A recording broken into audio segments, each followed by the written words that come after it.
Hello, I'm Tammy, and you're watching Forever Altered, where we discuss our narcissistic relationships and the reasons why we stay, and hopefully come to some decisions about moving on.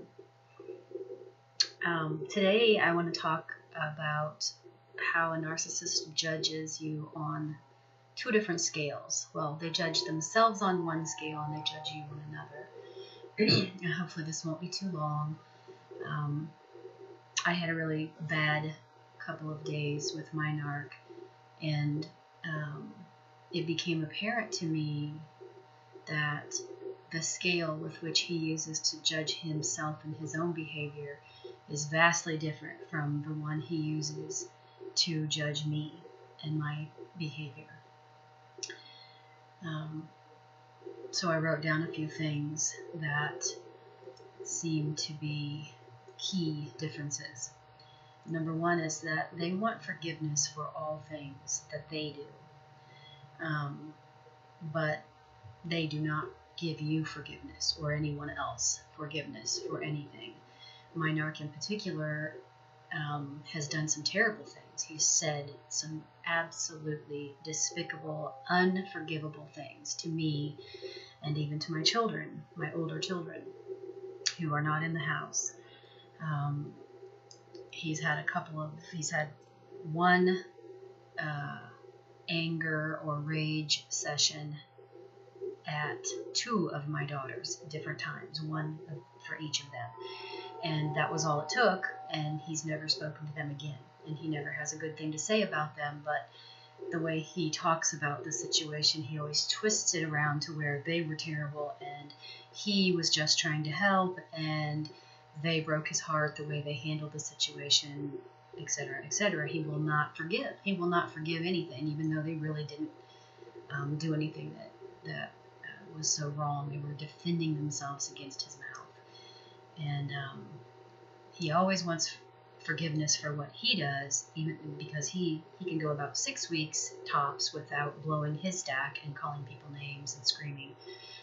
But someone else does it one time in 5 years, and he never lets you live it down. So your mistakes are held against you forever, and his mistakes, if you say, you do it to me all the time, and he will say, you keep bringing up the past. Well, the past was 6 weeks ago, and then 4 weeks before that, and then 4 weeks before that, and then, you can go back and go, that isn't bringing up the past. The past is bringing up something that doesn't occur anymore, and this is not the case.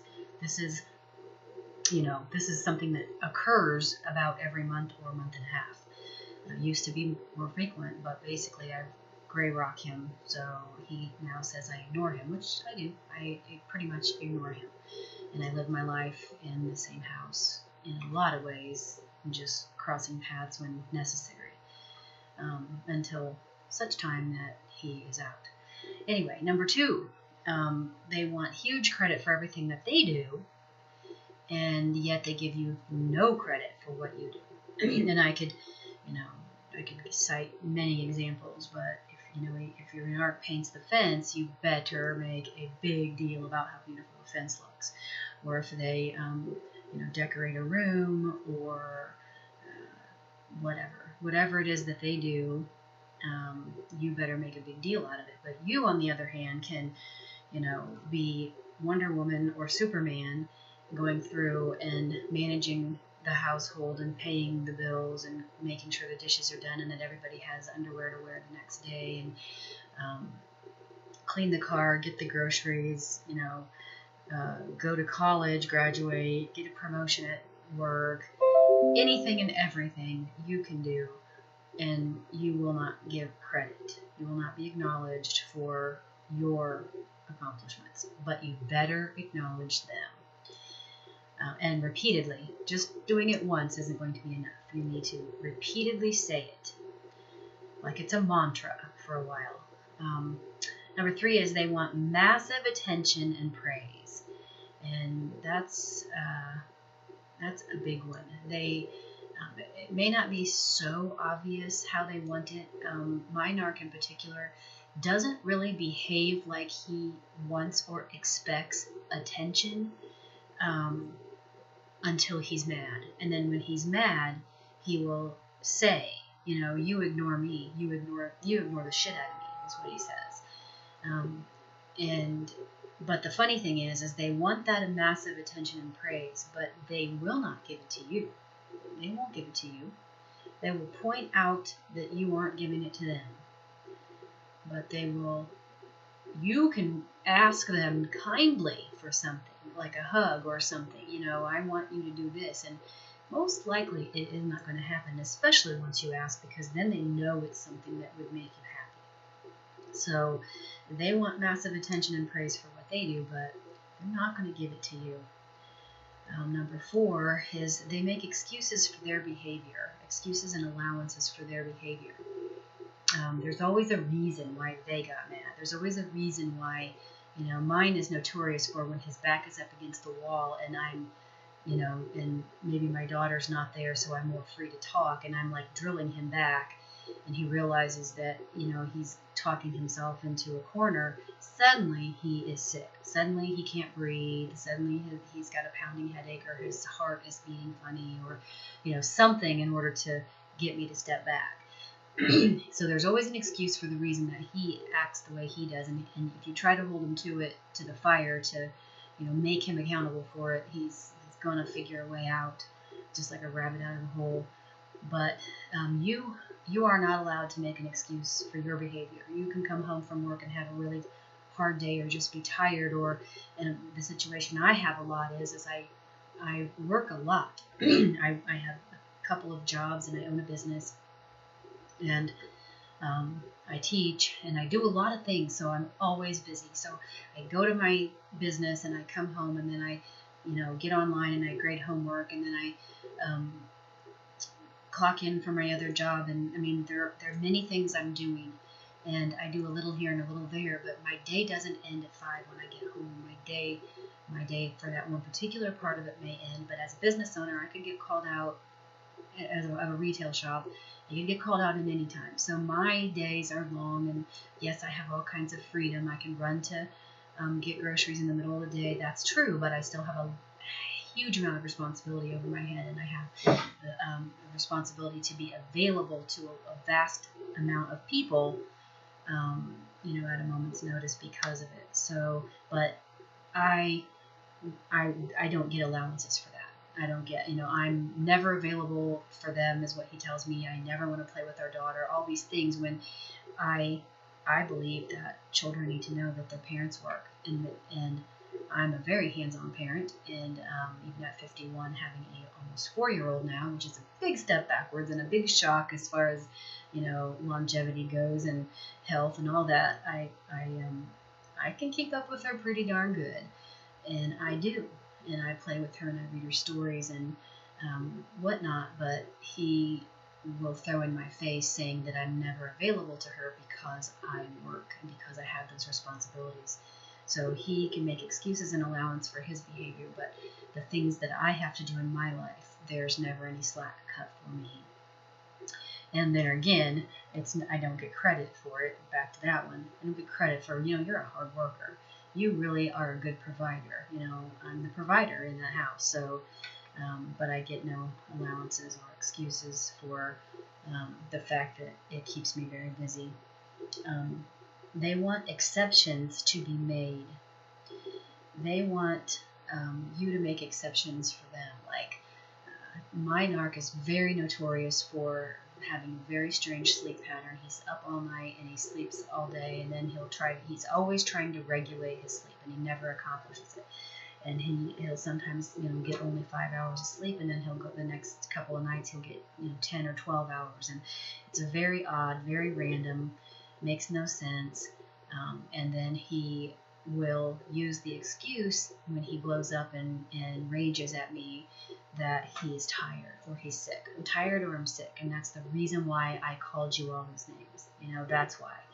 And he wants an exception to be made for him and for his issues and his behavior. He wants to be the exception to the rule. Like, it's okay, for me to do it because I'm sick or because I have sleep issues. And I mean, he does have sleep issues. I don't know if that's a narcissistic trait or not. I would love to know other people's opinions on that. But my narcissist has major sleep issues, enough that I wish he would go get a study. It might answer a lot of questions for him, but he won't do it. He can't sleep. When he does sleep, he has nightmares, terrible nightmares all night long. And he actually sleeps with his arm up over his face, like his elbow is pointing to the ceiling. And he'll do it all night long, and every time he starts to relax, his elbow will start to slouch a little bit, and then all of a sudden it'll jerk back up, like as if he's protecting himself. And I believe that is probably something that has contributed to why he is the way he is, that may have happened in his childhood, but I'm not sure if I'm ever going to have, the privilege of knowing that information, but that's my thought. But anyway, boy, if your narc has issues with sleeping, I would love to hear it in the comments below, please. That is very fascinating to me, and I often wonder if that's not part of the problem with him, a big part of it, actually. Anyway, they want to be allowed to make rules. This is the last one, really. They want to be allowed to make all the rules. Like in my house, we have 2 dogs, which he pretty much keeps outside, but he does bring them in, and they're big dogs. They're great big dogs, and they're not really nice breeds. They're nice dogs, but they're not known for, their breed isn't known for being nice, so he keeps them away from our daughter just in case, just on the outside chance. So we have very limited contact to the dogs, but my daughter wants a cat, and I've had cats my whole life up until I met him. I've had at least 1 cat, and I find them to be relaxing and soothing. And he will have it. Absolutely not. I don't like cats. Absolutely not. He's blind in 1 eye, and he said, all I need is for a cat to claw out my 1 eye. Well, what about your dog breed coming unglued and biting out your 1 eye? Like, how can you compare the two? But, I like to burn incense. Every time I burn an incense or I light a candle or anything like that, he always has something derogatory to say about the smell and how he can't breathe now and he's choking. But yet he can go and buy something similar, another incense scent, for instance, something very similar, and that's okay. So it's like, as long as he gets to make all the rules, I can't do this, I can't step out of the box, or it'll cause a problem. But, he can do this, and it's always okay. So I guess that's really about it. But the point is that, action by action, deed by deed, thought by thought, your narc is always going to judge you so much harsher than he wants to be judged, or that he judges himself. He's always going to find an excuse or a reason why he's distant or why he's cruel. But, he is never, ever going to allow you the luxury of being excused or exempted from a bad day or, any other type of behavior. The other day, as an example, as just the crowning example, he was angry because my 18-year-old daughter had a phone bill that was due, and I put it on our shared credit card. It's really my credit card, but his name is on it, which he has recently skyrocketed and sent it through the roof to where it's almost at its limit. And he says he's going to pay it off, but I used it for the $35, and I used it for a few other things. But he was angry when he found out that it was a phone bill that was put on it, because he automatically assumed that it was her phone bill. And he told me that she should be paying her own phone bill. Now, my daughter's 18. She's just graduating from school this semester, and she hasn't lived with me for the past probably 9 months because of my narc, because she can't get along with him, because she had 1 episode with him where she got angry and he got angry at her, and, a bunch of names were exchanged, and it was terrible, and it was terrible on his part. She was 17 at the time. It was very terrible on his part, but she ended up going and staying with her dad, and then she is now staying with her older sister. in a house that I own in another town. So I'm sort of still supporting her, but she's 18 and she's planning on going to college now that she's finished school, and there's nothing wrong with that, but he views it as something wrong. He's arguing with me that I shouldn't pay her phone bill, and he said I'm an enabler. He said I'm an enabler because I'm paying my daughter's $35 phone bill, who does not live with me anymore, even though she's still in college or in high school. And I'm trying to say to him, it's normal for a parent to take care of their children, at least up until they graduate from high school, and often up until they graduate from college. I'm not feeding her. She's actually buying her own food. You know, they're actually paying rent in the house, so I'm not doing them any favors. I am helping them, but I'm paying her phone bill because I want to make sure she has a way to get in contact with me if she needs me. And I'm not telling him that, but that's my reasoning. But anyway, a whole huge argument erupts over this topic, and the main reason is because he doesn't want to have to pay on that credit card if I'm going to use it to pay her phone bill. That's the real reason why he's mad.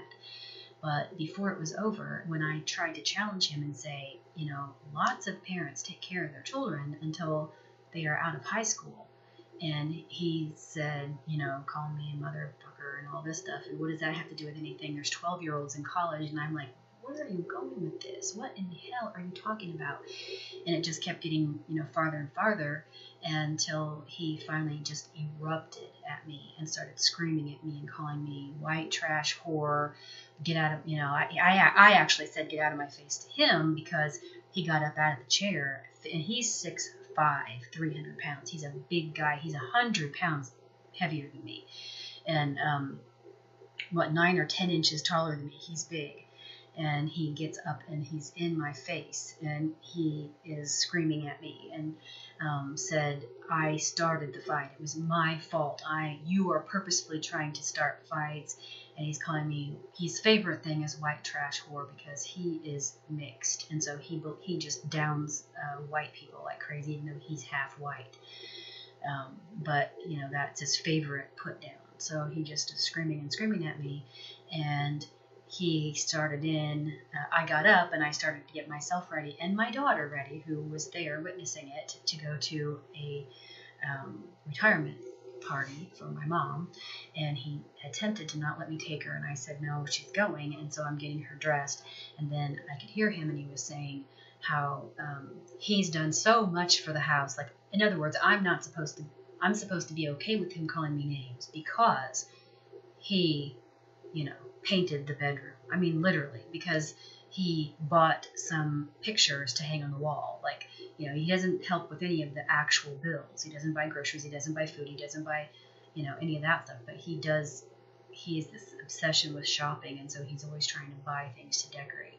But then that's part of his, you know, it's mine type philosophy. But anyway, so he starts in about how, you know, he's bought so much stuff for this house and he's just wasting his money, and you know, and I finally said, oh gosh, you are the hero. Yes, you're a hero. That's what I said.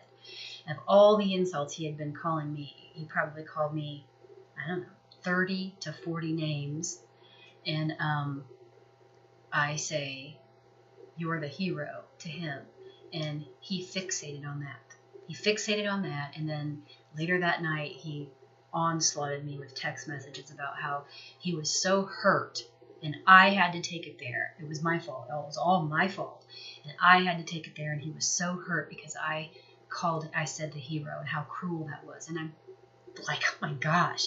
And that's what made me think, you know, he judges himself on the scale that it's okay for him to do whatever he wants to do to me.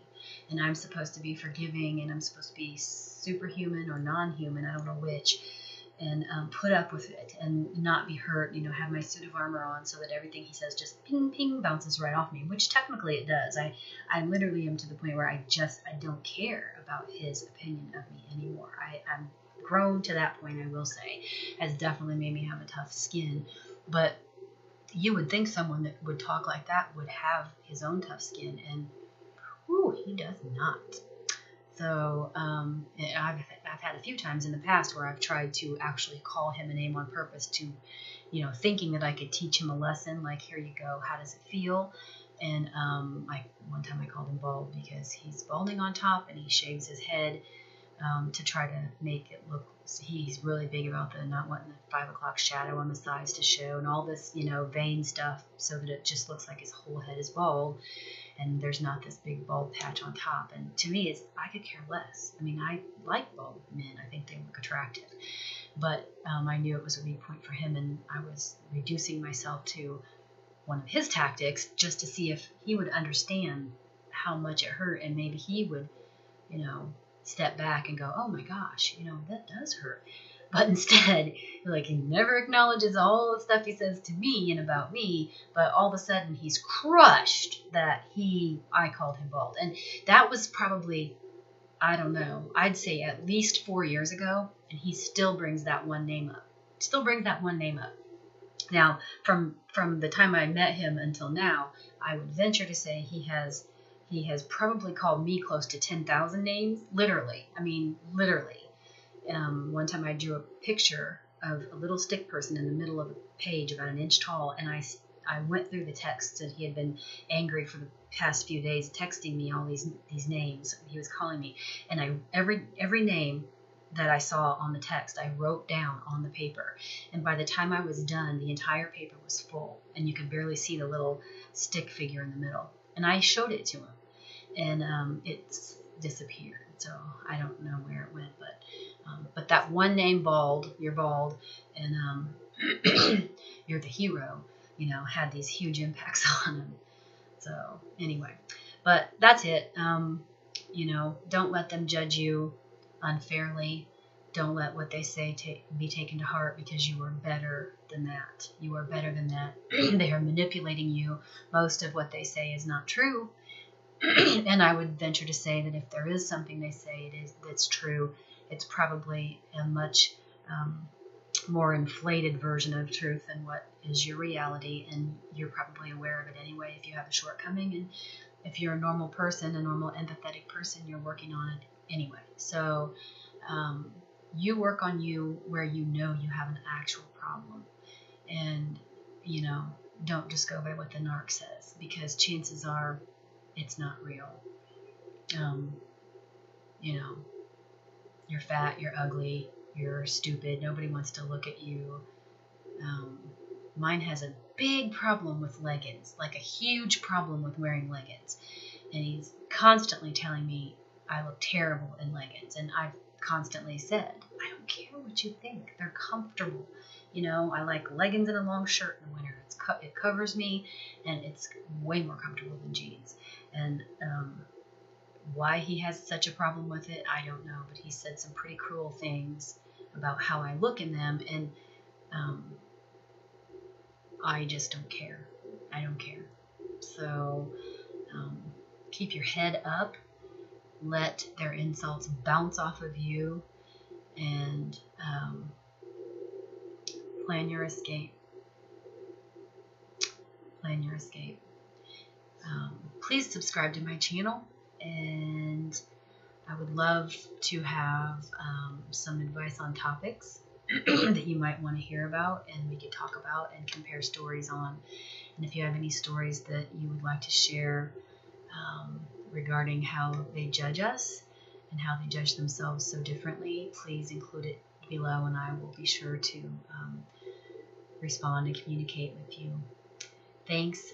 Christmas is coming fast, just a few days away.